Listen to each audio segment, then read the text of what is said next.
యేసయ్య నామానికి మహిమ కలుగును గాక. మీ అందరికీ నా ప్రత్యేకమైన వందనాలు.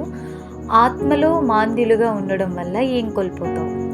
భక్తి చేసే విషయంలో మాంద్యులు కాక ఆత్మయందు ఎప్పుడు తీవ్రత గలవారమై ప్రభువును సేవించాలి.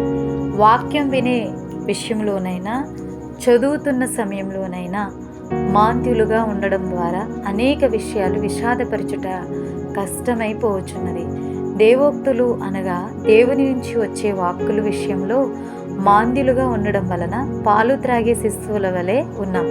కొందరు బోధకులుగా ఉండాలి, కానీ మాంద్యులుగా ఉండడం ద్వారా మరలా నేర్చుకునే సంగతులను నేర్చుకునే వారిగానే ఉన్నాం.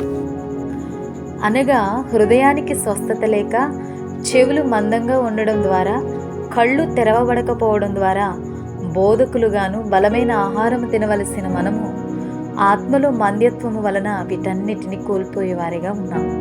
విశ్వాసం ఉంచే విషయంలో మాంద్యులుగా ఉండడం ద్వారా ఓర్పు లేని వారిగా ఉంటూ వాగ్దానములను స్వతంత్రించుకొనని వారిని పోలి నడవలేని వారిగా ఉంటూ మొదటిగా కనపరిచిన ఆసక్తి తుదమట్టుకు కనపరచలేక భక్తిలో వాక్యం వినే విషయంలో విశ్వసించే విషయంలో పరిపూర్ణత చెందలేకపోతున్నాం.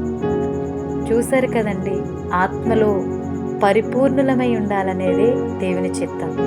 మనమేమో ఆత్మలో మాంద్యులుగా ఉండడం వల్ల, భక్తిలో మాంద్యులుగా ఉండడం వల్ల, విశ్వాసంలో మాంద్యులుగా ఉండడం వల్ల ఏం కోల్పోయామో ఈ వాక్యం ద్వారా మీరు తెలుసుకుంటారని ఆశపడుతూ ఆకాంక్షిస్తున్నానండి. దేవుని నామానికి మహిమ కలుగును గాక.